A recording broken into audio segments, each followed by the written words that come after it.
V Moideen Koya Haji അനുസ്മരണവും Mukkam Muslim orphanage പൂർവ്വ വിദ്യാർത്ഥി സംഗമവും കോഴിക്കോട് നടന്നു. സാമ്പത്തികമായി പിന്നോക്കം നിൽക്കുന്ന കുടുംബങ്ങൾക്കുള്ള ഭവന പദ്ധതിയുടെ സോഫ്റ്റ് ലോഞ്ചിങ്ങും ചടങ്ങിൽ നടന്നു. സാംസ്കാരിക സന്നദ്ധ പ്രവർത്തനങ്ങളിൽ മാതൃക തീർത്ത വി മൊയ്തീൻ കോയ ഹാജിയുടെ 42ാം അനുസ്മരണമാണ് വിവിധ പരിപാടികളോടെ സംഘടിപ്പിച്ചത്. MMO ഓൾഡ് സ്റ്റുഡൻസ് അസോസിയേഷന്റെ നേതൃത്വത്തിലായിരുന്നു പരിപാടി. സംഗമത്തോടനുബന്ധിച്ച് പൂർവ്വ വിദ്യാർത്ഥികൾ വിവിധ സഹായ പദ്ധതികൾ പ്രഖ്യാപിച്ചു. വലിയ സമ്പന്ന കുടുംബത്തിലാണ് വി മൊയ്തീൻ കോയ ജനിച്ചു വന്നത്.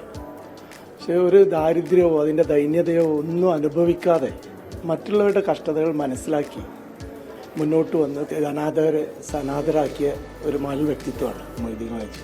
24 ചെയർമാൻ ആലുങ്കൽ മുഹമ്മദിന്റെ മകൾ doctor Majida Muhammad, Malabar Gold branch manager Prajeesh, MPS business group chairman Shams Manalaya തുടങ്ങിയവർ ചേർന്ന് ഭവന പദ്ധതിയുടെ സോഫ്റ്റ് ലോഞ്ചിങ് നിർവഹിച്ചു.